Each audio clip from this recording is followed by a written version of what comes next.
نارینه هیله لري دوستانو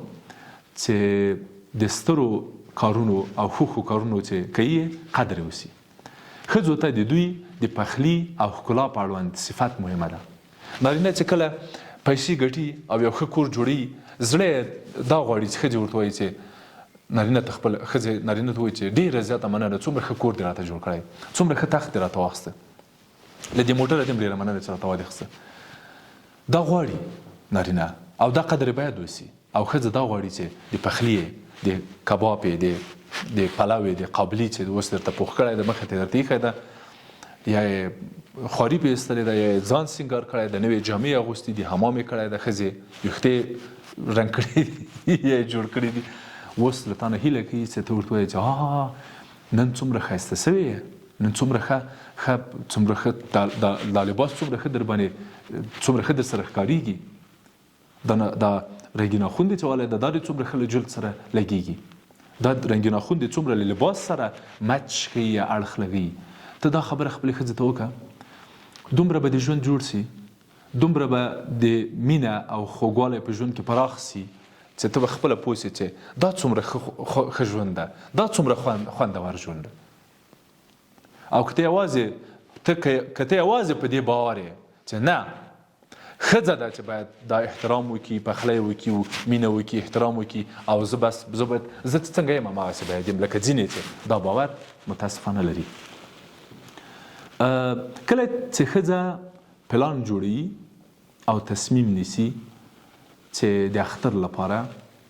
د میلمستیا لپاره د واده لپاره د یوې مبارکۍ او د یوې میلمستیا لپاره څه پلان جوړ کړي ښځه دا غواړي چې دا پلان جوړ کړو او پیسې ورته ځانګړې کړو او وخت کم ضایع کړو او دا پلان او دا تګ او دا میلمستیا سمه کړو. کله چې ښځه دا کار کوي نارینه داسې فکر کوي چې دا ښځه ما قید کوي دا ښځه ما په دې چټي مسایلو کې ښکیل کوي خوسې مسایلو کې مې ورته نه باسي در حاله کې چې ښځه دا کار نه کوي. ښځه نسي کولی چې کوم کار پرته له پلانه وکړي او نارینه ته مهمه نه ده اندرغرب دي نارینه هماغه شیبه پلان نیسي هماغه شیبه هغه کوي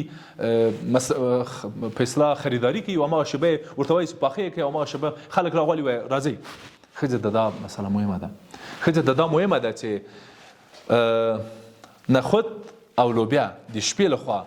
تیار کړي وریځې 2 ساعته مخکې په اوبو کې واچوي او نارینه ته دا مهمه نه ده وایي 10 بجې دي بس 1 بجه 12 بجې ښځې زه 2 نفر راځي هغه جوړ کړه یو ډېګی جوړ کړه او ښځه ورته وایي دا به دې بېګا راته ویلي وو دا خو یو پلان غواړي یو هغه غواړي یو سرشته غواړي دا څه رشخندي ده چې ته کوې یا مثلا نارینه اندرغرب یو 15 نفره مېلمانه په کور راننواسي ښځه ورته وایي چې خدای په لاس دا چې دې شروع کړي د زه دوی ته شي له کومې کوم ورته ښځې خو هلته یو څو هګۍ راپخې کړه یو څو ډوډۍ راوغواړه زیاتي صحیح ده ښځه وایي چې نه دا خو غلط خبر ده هګۍ دا خو باید ترکاري جوړه سي هګۍ پخې سي لږ وریځې او غوښه او لږ کچالو لږ لوبیا لږ دا هغه دسترخوان باید سم وي میلمستې د میلمه باید ډېر قدر وسي ښځه دا غواړي او نارینه وایي زه تیاره وایم